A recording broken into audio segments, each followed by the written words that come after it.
Afternoon all of you. मैं माधुरी welcome करती हूं आपका सीआरपीसी के एक नए सेशन में।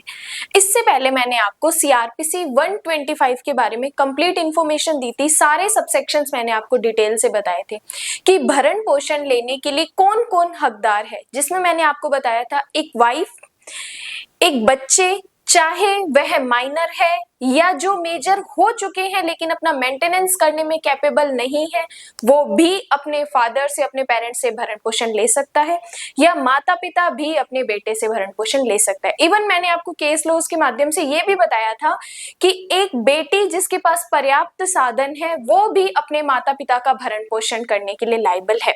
आज मैं आपको बताने वाली हूँ 126 से 128 जो 125 का हमें प्रोसीजर बताया हुआ है। बात करते हैं सेक्शन 126 जो कि बात करता है प्रक्रिया के बारे में। देखो, इस प्रक्रिया में हमें ये बताया है कि ये जो 125 की हम एप्लीकेशन लगाते हैं, जो कि हमें बताया फर्स्ट क्लास जुडिशियल मजिस्ट्रेट के पास लगानी है।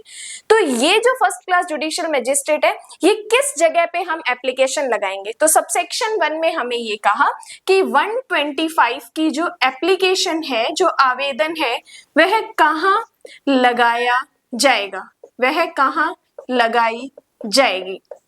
देखो, यहाँ पे हमें इन्होंने 3 चीजें बताई है। पहला, ऐसा पर्सन जिसके अगेंस्ट 125 की एप्लीकेशन लगाई गई है, जहां वह रहता है, जहां वह निवास करता है, जहां वह निवास करता है वहां पर 125 की एप्लीकेशन लगाई जा सकती है। सेकंड, जहां उसकी पत्नी निवास करती है, जहां उसकी पत्नी निवास करती है वहां भी 125 की एप्लीकेशन लगाई जा सकती है। एंड थर्ड, हमें बताया गया कि जहां पर जो पर्सन लास्ट टाइम अपनी वाइफ के साथ निवास कर चुका है या अपनी अधर्मज संतान की माता के साथ, अधर्मज संतान की माता के साथ निवास कर चुका है, वहां पर भी 125 की एप्लीकेशन लगाई जा सकती है। तो सबसेक्शन 1 ने हमें कहा एप्लीकेशन कहाँ लगाई जा सकती है, वहां पर पर्सन निवास करता है।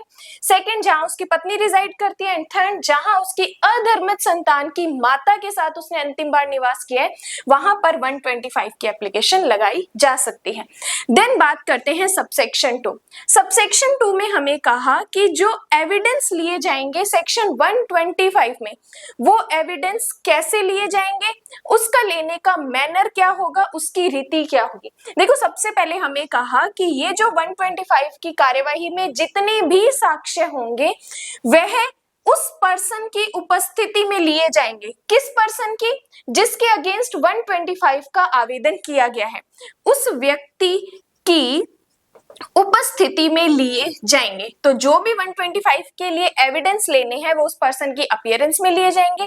अब सेकंड बात ये करता है कि जिस पर्सन को कोर्ट में हाजिर होने के लिए अभिमुक्ति प्रदान की गई है, अब वो तो कोर्ट में नहीं आ सकता, तो फिर उसकी प्लीडर की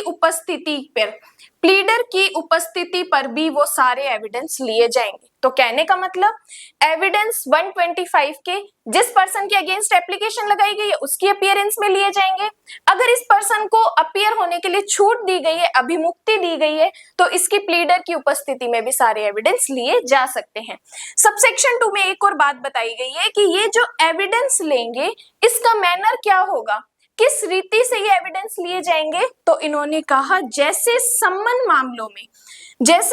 मामलों में साक्ष्य अभिलिखित किए जाते हैं, वैसे ही 125 के साक्ष्य भी अभिलिखित किए जाएंगे। ये बात करता है सबसेक्शन 2 की। देन बात करते हैं, इसमें एक प्रोवाइडेड और दे रखा है। अब देखो, यहाँ पर जिसके अगेंस्ट 125 की एप्लीकेशन लगाई गई है, अगर कोर्ट को लगता है, मजिस्ट्रेट को लगता है कि वो जानबूझकर कोर्ट में उपस्थित नहीं हो रहा या अपनी उपस्थिति को छिपा रहा है, जानबूझकर कोर्ट में हाजिर नहीं हो रहा, तो ये मजिस्ट्रेट क्या कर सकता है, उसके अनुपस्थिति में भी एक्स पार्टी ऑर्डर दे सकता है, एक पक्षीय निर्णय दे सकता है और आगे कार्यवाही कर सकता है। लेकिन अब देखो, इसके अगेंस्ट एक्स पार्टी ऑर्डर तो मजिस्ट्रेट ने दे दिया, लेकिन उसका क्या फायदा, क्योंकि आगे एक और लाइन हमें बता दी कि जिस पर्सन के अगेंस्ट एक्स पार्टी ऑर्डर दिया हुआ है, अगर वो 3 मास के अंदर कोर्ट में हाजिर होके एक सफिशिएंट रीजन दे देता है कि मैं उस टाइम पे कोर्ट में हाजिर क्यों नहीं हो सका और उसने कोर्ट को सेटिस्फाइड कर दिया, तो कोर्ट इस एक्स पार्टी ऑर्डर को कैंसिल भी कर देगा। क्या कहा मैंने कि जब ये पर्सन कोर्ट की प्रोसीडिंग के ड्यूरिंग हाजिर नहीं हो रहा, कोर्ट को ये लगा कि ये पर्सन अपीयर नहीं हो रहा, जानबूझकर बच रहा है, तो कोर्ट ने उसके अगेंस्ट एक पक्षीय आदेश दिया। उसके बाद अगर वो इस एक पक्षीय आदेश देने के 3 महीने के अंदर अंदर कोर्ट में आ जाता है और कोर्ट का समाधान कर देता है कि मेरे पास एक पर्याप्त कारण है मेरी गैर हाजिर रहने का, तो वो क्या कर सकता है, कोर्ट उस एक्स पार्टी ऑर्डर को कैंसिल भी कर सकता है। Very important pre point of view के लिए। सबसेक्शन 1 में हमें बताया कि एप्लीकेशन कहां लगाई जाएगी, सबसेक्शन 2 में हमें बताया कि एविडेंस कैसे लिए जाएंगे और इनका मैनर क्या होगा, इसके प्रोवाइडेड में हमें बताया कि कोर्ट एक्स पार्टी ऑर्डर भी दे सकता है। देन बात करते हैं हम सबसेक्शन 3 की। सबसेक्शन 3 डील करता है कि कोर्ट को एक्स्ट्रा खर्चे देने की भी पावर है। अगर कोर्ट चाहे तो 125 के अगेंस्ट जो एप्लीकेशन लगाई गई है उसमें अलग से खर्चे लेने हैं तो कोर्ट वो अलग से खर्चे भी ले सकती है। ये पढ़ा हमने सेक्शन 126। अब बात करते हैं हम सेक्शन 127। देखो 127 हमारा इंपॉर्टेंट है। 127 ये कहता है कि जो कोर्ट ने उस व्यथित महिला को या पत्नी को, संतान को, माता पिता को जो भरण पोषण दिलाया, जो मासिक भत्ता दिलाया, क्या उसमें चेंजेस भी किए जा सकते हैं? यस, किए जा सकते हैं। सेक्शन 127। तो 127 हमें कहता है भत्ते में परिवर्तन, भत्ते में परिवर्तन। अब बात करते हैं सबसेक्शन 1 की। देखो ये जो भत्ते में परिवर्तन है किस कंडीशन में किया जाएगा, तो सबसेक्शन 1 ने कहा कि जो परिस्थितियां हैं, सर्कमस्टेंसेस है, अगर उसमें तब्दीली आ जाती है, उसमें चेंजेस आ जाते हैं, तो कोर्ट ने जो भत्ते का ऑर्डर दिया है उसमें परिवर्तन कर सकता है। तो सबसेक्शन 1 में क्या याद रखेंगे, परिस्थितियों की तब्दीली होने पर भत्ते में परिवर्तन किया जा सकता है। तो प्री का क्वेश्चन, भत्ते में परिवर्तन कब किया जा सकता है, जब परिस्थितियां बदल गई है, परिस्थितियों में तब्दीली हो गई है। देन बात करते हैं सबसेक्शन 2 की। देखो सबसेक्शन 2 में ये कहा कि जब मजिस्ट्रेट को ये समाधान हो जाता है कि जो 125 में जो ऑर्डर दिया गया है उसके अगेंस्ट कोई सिविल कोर्ट, कोई सक्षम सिविल कोर्ट के विनिश्चय दिया गया है, कोई सक्षम सिविल कोर्ट ने कोई विनिश्चय दिया है और विनिश्चय में उस 125 के ऑर्डर में कुछ चेंजेस करने हैं, तो वो मजिस्ट्रेट क्या कर सकता है, उस ऑर्डर के परिणाम स्वरूप उसमें चेंजेस भी कर सकता है। देन आता है subsection 3, very very important. Subsection 3 ये कहता है कि कब मजिस्ट्रेट ने जो 125 में भरण पोषण देने का आदेश दिया है कब उसे रद्द कर सकता है। लिखेंगे हेडिंग, 125 के आदेश या भत्ते को कब रद्द किया जा सकता है, कब रद्द किया जा सकता है। देखो 2 नंबर का मेंस का क्वेश्चन बन सकता है सबसेक्शन 3 से। देखो यहां पर हमें बताया कि जो फीमेल है जिसने अपने पति से डिवोर्स लिया है या जिसके पति ने उसको डिवोर्स दिया है, अगर वो फिर से रीमैरिज कर लेती है तो इस भत्ते के आदेश को कैंसिल कर दिया जाएगा, रद्द कर दिया जाएगा। मतलब जब जो फीमेल है जिसने अपने हस्बैंड से डिवोर्स लिया है या जिसके हस्बैंड ने उसे डिवोर्स दिया है, अगर वो रीमैरिज कर लेती है, पुनर्विवाह कर लेती है, तो इस ऑर्डर को चेंज, रद्द कर दिया जाएगा।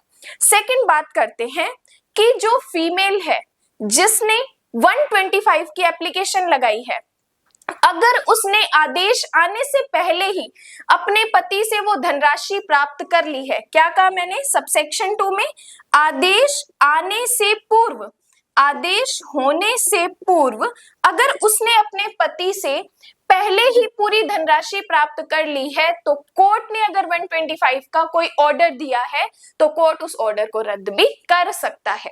तीसरी बात करें, तीसरी बात हमें कही है कि अगर जो फीमेल है जिसने डाइवोर्स होने के बाद अपने सारे राइट्स का अभ्यर्पण कर दिया है, त्याग कर दिया है कि मुझे अपने हस्बैंड से कुछ नहीं चाहिए, तो कोर्ट फिर उस 125 के ऑर्डर को कैंसिल भी कर सकता है। तो सबसेक्शन 3 इंपॉर्टेंट कि 125 का जो भत्ता है, जो आदेश दिया गया है, उसको कब रद्द कर सकते हैं?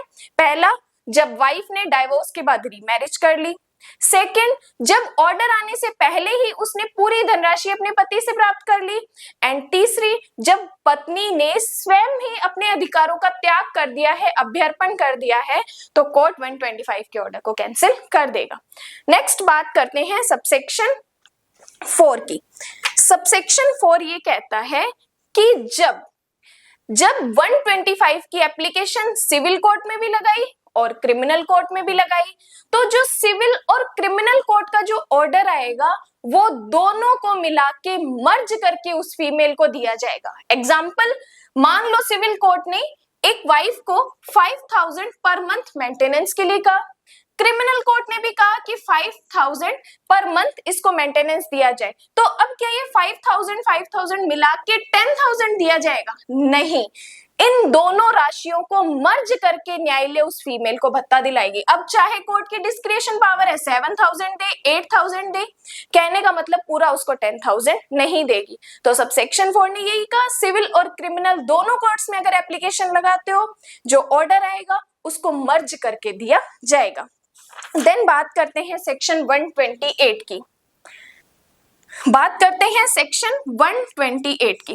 देखो 128 सिर्फ हमें प्री की बात ये बताता है कि जब जिस पार्टी के पक्ष में जो ऑर्डर आएगा, मान लो एक महिला ने भरण पोषण के लिए अपने पति के अगेंस्ट एप्लीकेशन लगाई, अब उस महिला के पक्ष में निर्णय आ गया, तो जो ऑर्डर की कॉपी है वो ऑर्डर की कॉपी फ्री ऑफ कॉस्ट उस पक्षकार को दी जाएगी जिसके पक्ष में निर्णय आया है, या उसके गार्जियन को फ्री ऑफ कॉस्ट दी जाएगी जिनके पक्ष में निर्णय आया है। सिर्फ 125 इतनी ही बात करता है।